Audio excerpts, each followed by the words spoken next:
وأحسن منك لم تر قط عيني وأجمل منك لم تلد النساء خلقت مبرأ من كل عيب خلقت مبرأ من كل عيب كأنك قد خلقت كما تشاء كتاب أنزلناه إليك مبارك ليدبروا آياته وليتذكر أولو الألباب۔ یہ کتاب برکت والی ہے جسے ہم نے آپ کی طرف نازل فرمایا ہے تاکہ دانش مند لوگ اس کی آیتوں میں غور و فکر کریں اور نصیحت حاصل کریں۔ اللہم صلی علی سیدنا محمد معدن الجود والکرم وآلہ وسلم۔ سامعین و ناظرین کرام، السلام علیکم ورحمۃ اللہ وبرکاتہ۔ سامعین کرام، سورہ شورى آیت نمبر 13، آج کا موضوع وأحسن منك لم تر قط عيني وأجمل منك لم تلد النساء۔ اس کے ساتھ سامعین کرام آج کے سبق کا آغاز کرتے ہیں۔ سب سے پہلے گزشتہ سبق کا اعادہ ہوگا۔ شرع لكم من الدين ما وصى به نوحا والذي أوحينا إليك وما وصينا به إبراهيم وموسى وعيسى أن أقيموا الدين ولا تتفرقوا فيه كبر على المشركين ما تدعوهم إليه الله يجتبي إليه من يشاء ويهدي إليه من ينيب۔ اس نے تمہارے لیے دین کا وہی راستہ مقرر فرمایا جس کا حکم اس نے نوح علیہ السلام کو دیا تھا اور جس کی وحی ہم نے آپ کی طرف بھیجی اور جس کا حکم ہم نے ابراہیم اور موسیٰ و عیسیٰ علیہم السلام کو دیا تھا، وہ یہی ہے کہ تم اسی دین پر قائم رہو اور اس میں تفرقہ نہ ڈالو۔ مشرکوں پر بہت ہی گراں ہے وہ توحید کی بات جس کی طرف آپ انہیں بلا رہے ہیں۔ اللہ جسے خود چاہتا ہے اپنے حضور میں قرب خاص کے لیے منتخب فرما لیتا ہے اور اپنی طرف آنے کی راہ دکھا دیتا ہے ہر اس شخص کو جو اللہ کی طرف قلبی رجوع کرتا ہے۔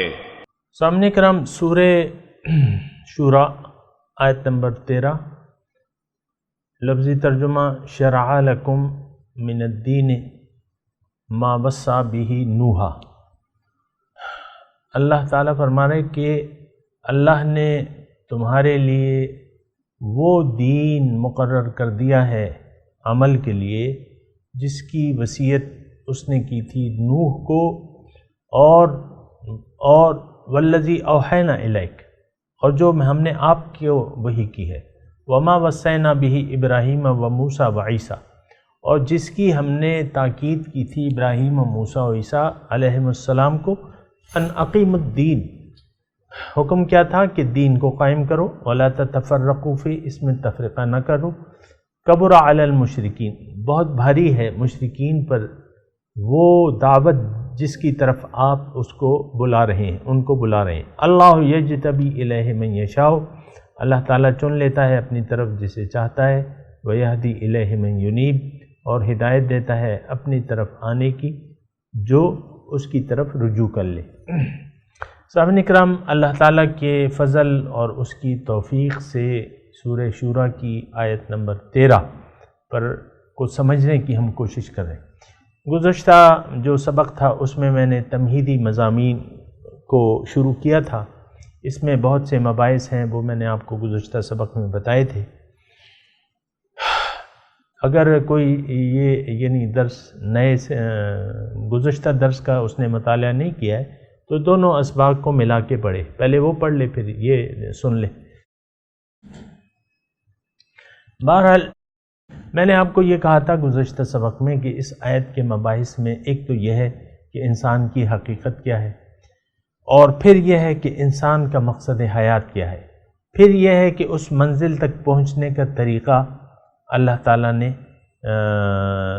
بتایا ہے، اور پھر یہ ہے کہ وہ طریقہ کیا ہے، وہ پیغمبروں کے ذریعے اللہ تعالیٰ وہ پیغام کو کنوے کرتا ہے انسان تک، اور جہاں تک اللہ تعالیٰ کی پہنچنے کا ذریعہ ہے تو اللہ تعالیٰ نے وہ طریقہ بھی اس میں بتایا ہے۔ دو طریقے ہیں، اس کی ہم بات کریں گے، لیکن شرع لکم من الدین ما وصی بہ نوحا والذی، اور گزشتہ جہاں پہ میں نے مضمون چھوڑا تھا سامعین اکرام، وہ ہم بات کر رہے تھے کہ انسان کی جو حقیقت ہے، انسان کی جو منزل ہے یا منزل تک پہنچنے کا جو طریقہ ہے، اللہ تعالیٰ نے وحی کے ذریعے، پیغمبر کے ذریعے وہ طریقہ ہمیں بتا دیا ہے۔ اب ہم بات کریں گے کہ وہ طریقہ ہے کیا۔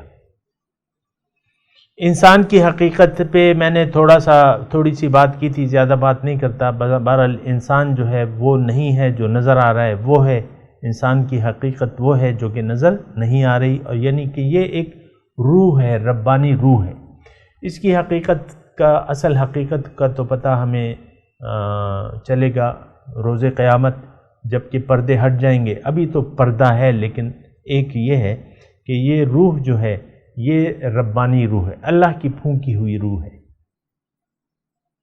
وہ شاعر کہتا ہے نا کہ گر نبود ذات حق اندر وجود، آب و گل را کہ ملک کر دے سجود۔ اگر تم میں اے انسان ذات حق نہ ہوتی تو یہ آب و گل اور فرشتے یہ تمہیں سجدہ کیسے کرتے؟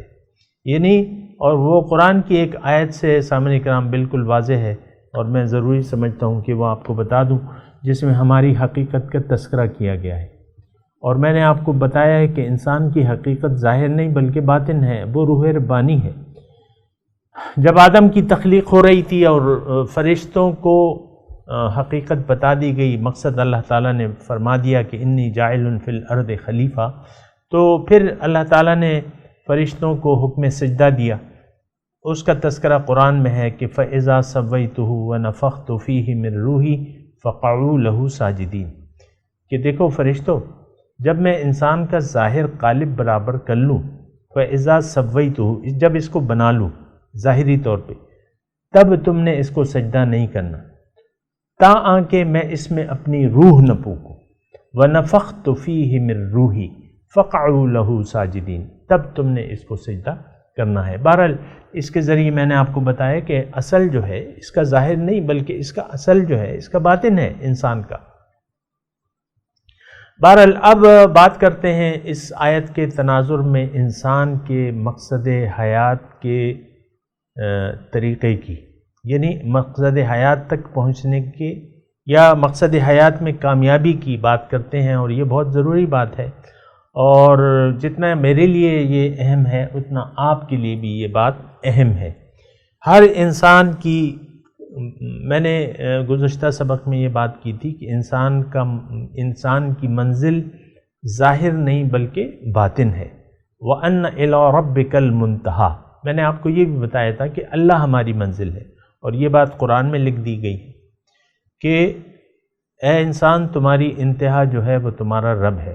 اور میں آپ کو ایک موٹی دلیل دیتا ہوں، اصل میں تھوڑا سا ہمیں الجھا دیا گیا ہے مختلف نظریات، یعنی جو بعض شخصیتیں ہیں دانشور قسم کی، اور تو وہ انہوں نے ہمیں یہ مقصد حیات میں الجھا دیا ہے، ٹو دی پوائنٹ ہمیں نہیں بتایا جاتا۔ میں آپ کو یعنی یہ ایک دکھ بیان کر رہا ہوں، ٹو دی پوائنٹ ہمیں نہیں بتایا جاتا عام طور پہ کہ انسان کی منزل ہے کیا۔ طریقے پہ بات ہوتی ہے تو طریقہ تو مقصد نہیں ہے، وہ تو منزل نہیں ہے۔ یعنی عبادت کی عام طور پہ آپ دیکھیں نا کہ ہمیں کہا جاتا ہے کہ عبادت مقصد ہے، لیکن عبادت مقصود نہیں ہے، بلکہ یہ ایک ذریعہ ہے اور طریقہ ہے۔ اللہ تعالیٰ نے قرآن میں فرمایا ہے کہ ما خلقت الجن والانس الا لیعبدون۔ اس آیت پہ انسان کو اس کا فرض منصبی بتایا گیا ہے، نہ کہ مقصود۔ ہاں اس کے تشریح میں جو ہے وہ آپ کو میں کرتا ہوں ابھی کہ یعنی عبادت بذات خود کوئی مقصود نہیں ہے سامنے کا۔ دیکھیں انسان کو مثال کے طور پہ بھوک، پیٹ ہے اس کو بھوک لگتی ہے تو وہ کھانا کھا لیتا ہے۔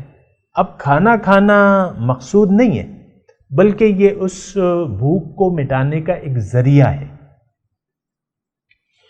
انسان کو پیاس لگی ہے، پانی ہے، وہ پانی پیتا ہے، تو پانی پینا بذات خود مقصد نہیں ہے، بلکہ وہ ایک ذریعہ ہے کہ جس کے ذریعے آپ کی پیاس بجھ سکتی ہے۔ اللہ انسان کی منزل ہے، اس کا راستہ کیا ہے؟ عبادت، طریقہ بندگی رب، یہ ذریعہ ہے، یہ طریقہ ہے، منزل نہیں ہے، مقصود نہیں ہے، بلکہ یہ اس منزل تک پہنچانے کا ذریعہ ہے۔ عبادت، اللہ کی عبادت، اللہ کی بندگی، اللہ تعالیٰ کے حکم کے سامنے سر جھکا لینا، دین کو قائم کرنا، دین پر عمل کرنا، اسلام کو قبول کرنا اور اللہ کو معبود واحد بنا لینا، یہ ذرائع ہیں، یہ طریقہ کار ہے اپنے اللہ تک پہنچنے کا۔ یہ ایک بات بالکل ذہن میں رکھیں، آپ اس پہ سوچیں، یعنی بالکل آپ کے ذہن میں کلیئر ہونا چاہیے میری حقیقی منزل کیا ہے۔ میں نے آپ کو بتایا کہ منزل جو ہے وہ اللہ ہے۔ ما خلقت الجن والانس الا لیعبدون۔ اچھا، ابن عباس کی تفسیر آپ دیکھ لیں۔ ابن عباس کون تھے؟ حضرت عباس کے بیٹے تھے۔ حضور صلی اللہ علیہ وسلم نے ان کو لیے دعا کی تھی کہ اے اللہ تعالیٰ اس کو دین کی سمجھ دے، تو وہ فرماتے ہیں یعنی اپنی تفسیر میں کہ عبادت لیعرفون، لیعبدون کا وہ جب تفسیر کرتے ہیں تو وہ اپنی تفسیر میں لکھتے ہیں لیعرفون، تاکہ یہ لوگ مجھے پہچان لیں، میرے قریب آئیں، مجھے دیکھ لیں، میری ملاقات کر لیں، میرا دیدار کر لیں۔ تو معرفت خدا بندی یہ بنیادی جو ہے مقصود ہے، اور وہ اس وقت حاصل ہوگا جب آپ اس کا قرب حاصل کریں گے، جب آپ اس کے قریب ہوں گے، اس وقت آپ کو پہچان ہوگی۔ ظاہر ہے کہ ایک چیز سے جب آپ دور ہیں تو آپ کو معرفت، ایک چیز 5 میل کے مثال کے طور پہ سیدھا راستہ ہے، وہاں پہ کوئی سایہ سا نظر آ رہا ہے، اب یا تو وہ چیز آپ کے پاس آئے یا آپ اس کے پاس چلے جائیں، تو پھر آپ کو اس کی حقیقت کا پتہ چلے گا۔ یا ایک انسان کا ہیولہ نظر آ رہا ہے، ایک سایہ، ایک عکس نظر آ رہا ہے، لیکن آپ کو یہ نہیں معلوم کہ وہ مرد ہے یا عورت، بوڑھا ہے، جوان ہے، ایک بس حرکت کرتا ہوا ایک سایہ نظر آ رہا ہے، یعنی 1 میل دور لگا لیں، مثال کے طور پہ عرض کر رہا ہوں۔ تو اب اس کو پہچان تو اس وقت ہوگی جب آپ اس کے قریب آئیں گے، یا آپ اس کے قریب جائیں گے یا وہ آپ کے قریب آ جائے گی، تو پہچان ہو جائے گی۔ اب پہچان ہی یعنی سب کچھ نہیں ہے، بلکہ پہچان کے بعد قرب خدا بندی ہے۔ جب آپ قریب ہوں گے، جب آپ اس کے راستے پر چلیں گے تو اس کے قریب ہو جائیں گے، اور قرب اور دیدار، ملاقات، یہ سارے الفاظ جو ہیں قرآن کے ہیں سامعین کرام، بہت زیادہ جگہ ملاقات خدا بندی کا تذکرہ آیا ہے، اور وہ یعنی آپ کے ذہن میں ہونا چاہیے۔ مقصود اللہ ہے، ملاقات رب ہے۔ دنیا کیا ہے؟ اللہ تعالیٰ سے ملاقات کی تیاری ہے، دنیا انتظار کی جگہ ہے۔ ان الذین لا یرجون لقاءنا ورضوا بالحیاۃ الدنیا واطمأنوا بها والذین هم عن آیاتنا غافلون اولئک مأواہم جہنم او کما قال۔ اللہ تعالیٰ فرماتا ہے کہ جن لوگوں کو میری ملاقات کی امید نہیں ہے، یعنی وہ میری ملاقات کی تیاری نہیں کر رہے، لا یرجون لقاءنا ورضوا بالحیاۃ الدنیا، اور دنیا کی زندگی بے راضی ہو گئے، بس اسی کے لیے کوشش ہے یہ مل جائے ہمیں۔ وَرَضُوا بِالْحَيَاةِ وَاطْمَأَنُّوا بِهَا، اس پہ مطمئن ہے۔ اس ہر ایک جملے کی تفصیل میرے پاس ہے، لیکن یہ ہے کہ وہ مضمون طویل سے طویل تر ہوتا جائے گا، لیکن میں آپ کو اختصار سے بتا رہا ہوں کہ ملاقات، دنیا کیا ہے؟ اللہ تعالیٰ کی ملاقات کی تیاری کی جگہ ہے۔ اللہ تعالیٰ ہمیں اپنا وصال عطا فرمانا چاہتا ہے، اپنا قرب عطا فرمانا چاہتا ہے، اپنا دیدار سے مشرف کرنا چاہتا ہے ہمیں۔ اس کے لیے اللہ تعالیٰ نے انسان کو یہاں طاقت کے لیے بھجوایا ہے، طاقت حاصل کرنے کے لیے، تیاری کرنے کے لیے، جد و جہد کے لیے۔ جاہدوا فی اللہ حق جہاد، میرے راستے میں مجھے پانے کے لیے بہت محنت کرو، جیسا کہ حق ہے میری ملاقات کے لیے، میرے دیدار کے لیے، میری معرفت کے لیے جد و جہد کرو۔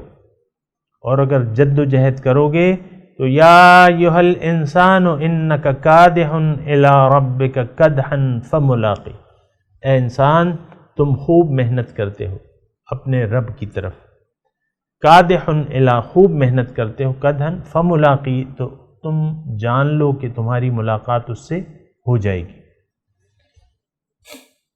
تو اللہ تعالیٰ کی ملاقات جو ہے وہ منزل ہے ہماری ملاقات کے، یعنی میں آپ کو کہوں نا کہ ملاقات کے جو ہیں بہت سے جگہ اللہ تعالیٰ نے اس بات کو مختلف انداز سے فرمایا ہے۔ مثال کے طور پہ سورہ عنکبوت میں آپ لے لیں کہ من کان یرجو لقاء اللہ فإن اجل اللہ لآت، جو اللہ سے ملاقات کا امیدوار ہو تو اسے یقین رکھنا چاہیے کہ اللہ تعالیٰ کی ملاقات کا وعدہ پورا ہونے والا ہے۔ فإن اجل اللہ لآت، اور یعنی بہت سی آیاتیں ہیں سامنے کی، خاص طور پہ لقاء اللہ کے۔ مومن جو ہے وہ اللہ تعالیٰ کے ملاقات کے، اس سے ملنے کے بھوکا ہوتا ہے، کیا بھوکا، تڑپ ہوتی ہے اس میں اللہ سے ملاقات۔ کئے بود یا رب کے ملاقات شود، روح سوئے احدیت رود، کب ہوگا اے اللہ کہ ملاقات ہو جائے گی۔ مولانا روم کا مثنوی کا شعر ہے میرے خیال سے، کئے بود یا رب کے ملاقات شود، روح سوئے احدیت رود، کب ہوگا اے اللہ کہ ملاقات ہو جائے گی اور روح جو ہے احدیت کی طرف میری چلی جائے گی۔ تو بہت اونچا درجہ ہے، بہت اعلیٰ مقامات اللہ تعالی ہمیں دینا چاہتا ہے۔ ہمارا مقصود بہت بلند ہے، علی الکبیر۔ اس کے بارے میں آپ جتنا بھی سوچیں گے، قرآن سے آپ کو دلائل آتے رہیں گے اور دیے جاتے رہیں گے آپ کو، یعنی قرآنی کی میں آیات بتا رہا ہوں۔ اصل میں اس بات پہ زیادہ بات کرنے کی میں اس لیے بھی ضرورت محسوس کر رہا ہوں کہ عام طور پہ ہمیں ٹو دی پوائنٹ منزل اور مقصد نہیں بتایا جاتا۔ اب اس کی جو وجہ بھی ہے میں تو اس میں نہیں جاتا، لیکن میں یہ کہہ رہا ہوں کہ قرآن میں تو بالکل واضح ہے۔ ہر نماز میں آپ اللہ سے ملاقات کی درخواست کرتے ہیں، اہدنا صراط المستقیم۔ ہر نماز میں، ہر رکعت میں اللہ سے آپ ملاقات کی دعا کرتے ہیں کہ اللہ تعالیٰ ہم نے تو تیری ملاقات کرنی ہے، تو اب اپنا ہمیں سیدھا راستہ بتا دے تاکہ اس پر چل کر ہم تجھ تک پہنچ جائیں۔ ہر نماز میں آپ اللہ سے ملاقات کی خواہش کا اظہار کرتے ہیں اور اس سے اس کے راستے، سیدھے راستے کی طلب کرتے ہیں، ہدایت مانگتے ہیں، اہدنا صراط المستقیم۔ پھر اللہ تعالیٰ نے قرآن مجید میں فرمایا ہے وَإِنَّكَ لَتَهْدِي إِلَىٰ صِرَاطٍ مُسْتَقِيمٍ، اے رسول صلی اللہ علیہ وسلم آپ ان کو یقیناً ہدایت دینے والے ہیں سیدھے راستے کی۔ اب یہ راستہ جو ہے سامنے کرام تھوڑا سا تو غور کر لیں، تھوڑا سا تو عقل کو استعمال کر لیں۔ ہر راستے کی ایک انتہا ہوتی ہے، ہر راستے کی ایک اینڈ ہوتا ہے۔ جو یہ صراط مستقیم ہے، آپ خود سوچ لیں کہ یہ کس کا راستہ ہے، اس کا اینڈ کیا ہے، اس کی منزل کیا ہے۔ ہر راستہ ایک منزل کی طرف جاتا ہے۔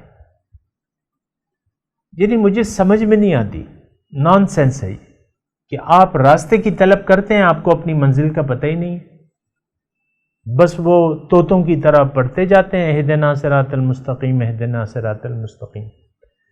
غلط بات ہے، سوچنا چاہیے مجھے بھی اور آپ کو بھی۔ سیدھا راستہ، بالکل سیدھا راستہ، ان ھذا القرآن یہدی للتی ہی اقوم، یہ قرآن وہ راستہ بتاتا ہے جو سب سے زیادہ سیدھا ہے۔ اچھا، اب یہ سیدھا راستہ جاتا کہاں ہے؟ قرآن میں بیان ہوا ہے، کسی تیسرے شخص کی تفسیر کی ضرورت ہی نہیں ہے، قرآن میں سیدھا سیدھا بیان ہوا ہے، انک لتہدی الی صراط مستقیم۔ اے نبی، آپ ان کو دعوت دینے والے ہیں سیدھے راستے کی، سیدھے راستے کی طرف بلانے والے ہیں۔ اب یہ راستہ خود اللہ تعالیٰ فرماتا ہے یہ کس کا راستہ ہے؟ صراط اللہ الذی لہ ما فی السماوات والارض، یہ تو ذات کا راستہ ہے جس کے لیے ہے جو کچھ آسمانوں اور زمین میں ہے۔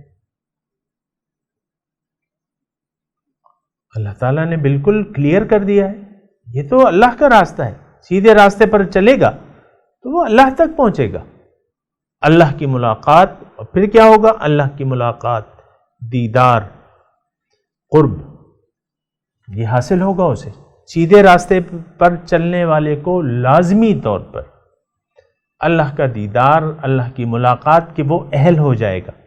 دیکھیں سیدھے راستے پر چلنے سے فائدہ کیا ہے یہ بھی آپ دیکھیں، اس سے انسان اللہ تعالیٰ کی ملاقات، اس کے قرب، اس کے دیدار اور معرفت کا اہل بن جاتا ہے۔ یہ ایک بات جو ہے اپنے پاس نوٹ کر لیں، چھوٹی سی بات ہے، ہم تو سیدھے راستے کو کوئی اہمیت ہی نہیں دیتے۔ سیدھا راستہ تو آپ کو رب تک پہنچا دیتا ہے۔ سورہ نمل میں دیکھ لیں، ابتدائی آیات ہے، وَعَلَى اللَّهِ قَصْدُ السَّبِيلِ وَمِنْهَا جَائِرٌ، سیدھا راستہ تو اللہ تک جا پہنچتا ہے، باقی ٹیڑھے راستے، ٹیڑھے راستوں میں سے کوئی بھی راستہ اللہ تک نہیں پہنچ سکتا، تو سیدھا راستہ اللہ تک پہنچا دے گا آپ کو۔ اللہ منزل ہے، سیدھے راستے پر چلنا آپ کی ضرورت ہے، انتہائی اشد ضرورت ہے۔ تو اچھا، پھر یہ ہے کہ اللہ جب منزل ہو گئی تو اب رسول سے اللہ تعالیٰ کہلوا رہے ہیں سورہ یوسف میں، قُلْ هَٰذِهِ سَبِيلِي أَدْعُو إِلَى اللَّهِ، اے رسول آپ ان سے فرما دیجئے، پیارے حبیب آپ ان سے کہہ دیجئے کہ میرا تو مشن فقط صرف یہ ہے، ادعو الی اللہ، کہ میں لوگوں کو اللہ کی طرف دعوت دینے والا ہوں۔ تو منزل اللہ۔ پھر خاصے سورہ حجرات کی ہے آیت، یا ایھا النبی انا ارسلناک شاہدا انا ارسلناک بالحق، وہ آیت مجھے پوری طرح یاد نہیں آ رہی، لیکن جو جملہ ہے وہ اس میں یہ ہے کہ آپ، اس کا مفہوم یہ ہے کہ آپ ڈرانے والے ہیں اور خوشخبری دینے والے ہیں، آپ ان کے لیے ایک نمونہ ہیں، وَدَاعِيًا إِلَى اللَّهِ بِإِذْنِهِ وَسِرَاجًا مُنِيرًا، اور اللہ تعالیٰ کی طرف دعوت دینے والے ہیں اور آپ ایک روشن چراغ ہیں۔ دَاعِيًا إِلَى اللَّهِ وَسِرَاجًا مُنِيرًا، بالکل کھلے الفاظ ہیں، لفظی ترجمہ آپ دیکھ لیں، اللہ کی طرف دعوت دینے والے، کیونکہ اللہ منزل ہے۔ یہ میں آپ سے کہہ رہا ہوں نا کہ ہمیں نامعلوم طریقے سے، اول تو ہم خود عقل سے کام نہیں لیتے، پھر اللہ کو منزل بنانا نہیں چاہتے، پھر لفظی موشگافیوں میں ہمیں الجھا دیا جاتا ہے اور ہم الجھ کے رہ جاتے ہیں۔ آج آپ دیکھیں، یعنی میں زیادہ منہ نہیں کھولنا چاہتا، لیکن یہ ہے کہ آپ دیکھیں کتنے علماء آپ کو اللہ کی دعوت دینے والے ہیں، آپ کو یہ منزل بتانے والے ہیں، اور پھر اس کا ایک عملی نمونہ کر کے دکھانے والے ہیں، یعنی وہ اللہ والے، کیونکہ اللہ والے ہی آپ کو اللہ کی طرف دعوت دیں گے تو آپ کی سمجھ میں بات آئے گی۔ کوئی اور تو آپ کو بتا ہی نہیں سکتا۔ کسی کو خود راستہ، کوئی منزل پر پہنچا نہ ہو یا جس کو منزل معلوم نہ ہو، وہ کیسے آپ کو اس کا راستہ بتائے گا؟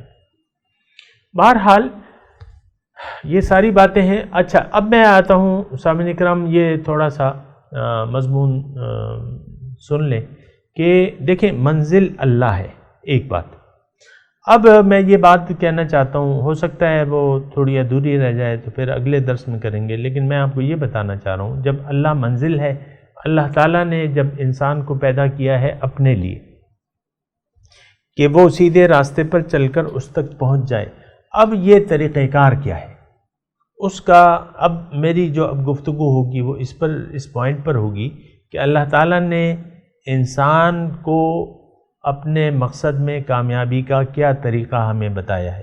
ظاہر ہے اللہ تعالیٰ ہمارا رب ہے، ہم پر بہت مہربان ہے، اس نے قرآن میں کہہ دیا ہے کہ تمہارے لیے کوئی میں نے حرج نہیں رکھا ہے، تمہارے مقصد میں کامیابی کے لیے میں نے کوئی تنگی نہیں رکھی ہے۔ تو بہت آسان طریقہ ہے۔ ایک بات میں سامعین کرام یہ کہنا چاہتا ہوں، بہت آسان ہے، بہت ایسا طریقہ ہے جو سب لوگ اس کو جان کر اس پر عمل پیرا بھی ہو سکتے ہیں۔ اس میں کوئی یعنی روپے ٹکے کا سوال نہیں ہے کہ ایک مالدار شخص ہوگا تو وہ جنت کا سودا کر لے گا اور جو نہیں ہوگا وہ نہیں کر سکتا۔ یہ ٹھیک ہے، یعنی سخاوت یا خرچ کرنا یہ ایک اچھی صفت ہے، لیکن اگر کسی کے پاس نہ ہو، اس کے بارے میں بھی ہم بات کریں گے، لیکن بات یہ ہے سامعین کرام، اس وقت میں اپنی اس گفتگو کو سمیٹ رہا ہوں۔ اللہ تعالیٰ نے چاہا تو اگلے درس میں مزید بات ہوگی، اور ابھی میں تلاوت کرتا ہوں، میرے ساتھ دہرائیے۔ اعوذ باللہ من الشیطان الرجیم، بسم اللہ الرحمن الرحیم۔ شرع لکم من الدین ما وصى به نوحا والذی اوحینا الیک وما وصینا به ابراہیم وموسیٰ وعیسیٰ ان اقیموا الدین ولا تتفرقوا فیہ کبر علی المشرکین ما تدعوہم الیہ اللہ یجتبی الیہ من یشاء ویہدی الیہ من ینیب۔ اب ان آیات کی تلاوت اور ترجمہ سنتے ہیں۔ شرع لكم من الدين ما وصى به نوحا والذي أوحينا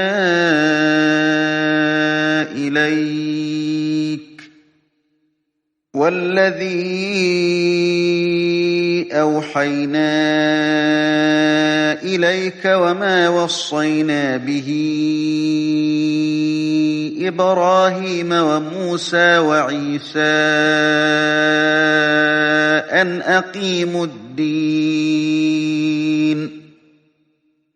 أقيموا الدين ولا تتفرقوا فيه كبر على المشركين ما تدعوهم إليه الله يجتبي إليه من يشاء ويهدي إليه من ينيب. He prescribed for you the same religion he enjoined upon Noah, and what we inspired to you, and what we enjoined upon Abraham, and Moses, and Jesus. You shall uphold the religion, and be not divided therein. As for the idolaters, what you call them to is outrageous to them. God chooses to himself whom he wills, and he guides to himself whoever repents. سامعین کرام، اس کے ساتھ ہی آج کے درس کا وقت اختتام کو پہنچا۔ اگلے درس میں انشاءاللہ ملاقات ہوگی۔ وآخر دعوانا ان الحمدللہ رب العالمین، والسلام علیکم ورحمۃ اللہ وبرکاتہ۔